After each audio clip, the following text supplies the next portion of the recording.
Welcome to my farming and gardening চ্যানেলে। আমি কানিজ ফাতেমা চলে আসছি আমার বাগানে। আসসালামু আলাইকুম, কেমন আছেন? আজকে আমি আপনাদের মাঝে একটি অসাধারণ ট্রিপ শেয়ার করব। এই যে দেখেন, আমি এই একটা রঙের বালতির মধ্যে কি পচাইছি। এগুলো হচ্ছে আপনার কলার খোসা, পেঁয়াজের খোসা, আমের খোসা, যত খোসা আছে সবগুলো আমি এই একটা বালতির মধ্যে, ড্রামের মধ্যে দীর্ঘ 1 সপ্তাহ ধরে পচাইছি। আর এগুলো এমনভাবে পচাইছি যেন একদম গাছের পারফেক্ট একটা সার হয়ে যায়।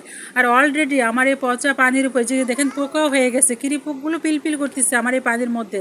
তো এখন চিন্তা করেন যে কি পরিমাণ আমি এগুলো পচাইছি আমার এই ড্রামটার মধ্যে।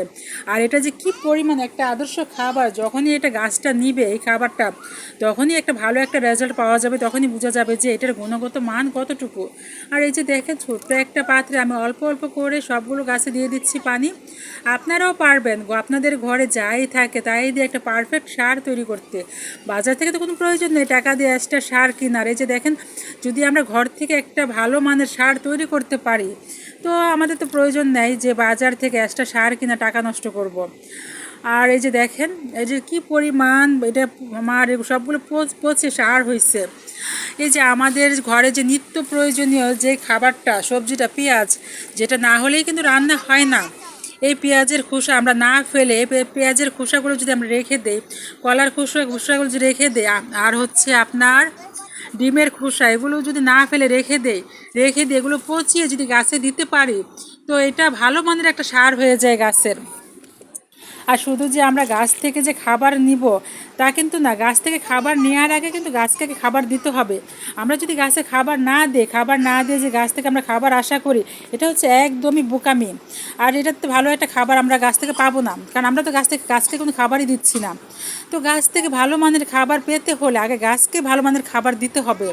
যখনই আমরা গাছকে একটু ভালো মানের খাবার দিতে পারবো, অবশ্যই সেই গাছ থেকে আমরা ভালো মানের ফলও আশা করতে পারবো।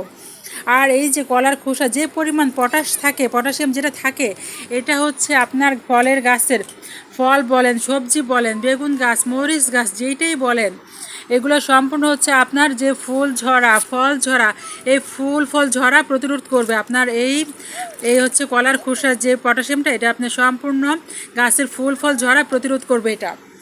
আর গাছে ফল নষ্ট হবে না, ফলের সাইজও বড় হবে আপনার এটাতে। আর গাছে যে দেখেন, আমার প্রতিটা গাছের রঙই সবুজ, কি সুন্দর গাঢ় সবুজ। আর এই জন্য আমি কিন্তু বাইরে থেকে কোনো খাবারই নিয়ে আসি না, কোনো সারই দিই না। আমি যা করি ঘর থেকে যা পাই সেটা দিয়ে আমি সার তৈরি করে আমি গাছে ইউজ করি।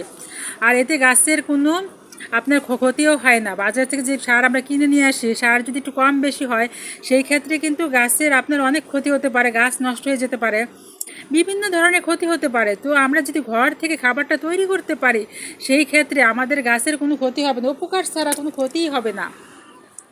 এই যে দেখেন আমার গাছগুলো, এগুলো কত সুন্দর মাশাআল্লাহ। আর যে ফল আসছে আমার গাছে, যেন এগুলো ঝরে না যায়, তাই আমি খাবারটা তৈরি করছি। আমি সামনে দেখেন, সামনে আরও কিছু গাছ আছে, তো আমি যাচ্ছি এখানে, এগুলো তো আমি খাবার দিব। এই যে দেখেন আমার গাছগুলো, এখন আমি সামনে যাচ্ছি, দেখেন আমার গাছ আমি দেখাবো আপনাদের এখন আমার বাকি গাছগুলো।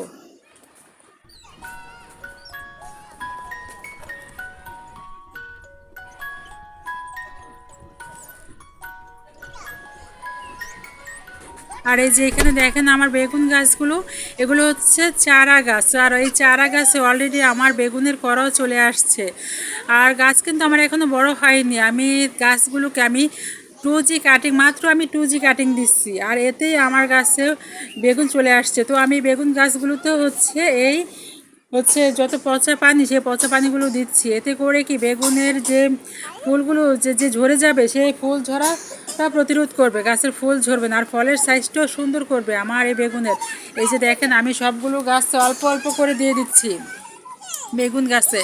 আর গাছগুলো আমার এখনও চারা গাছ, খুব একটা বড় হয়নি, তাই আমি এগুলোকে না 2G কাটিং দিচ্ছি, এখন 3G কাটিং দেওয়ার প্রয়োজন পড়েনি। তো যখন গাছের শাখা প্রশাখা আরও বের হবে, তখনই আমি 3G কাটিংটা দিয়ে দিব। আর এই যে দেখেন প্রতিটা গাছের গোড়ায় হচ্ছে আমি এই পচা পানিটা দিয়ে দিচ্ছি। এই ছিল আমার গাছের ভিডিও। ভালো থাকবেন, সুস্থ থাকবেন, আল্লাহ হাফেজ।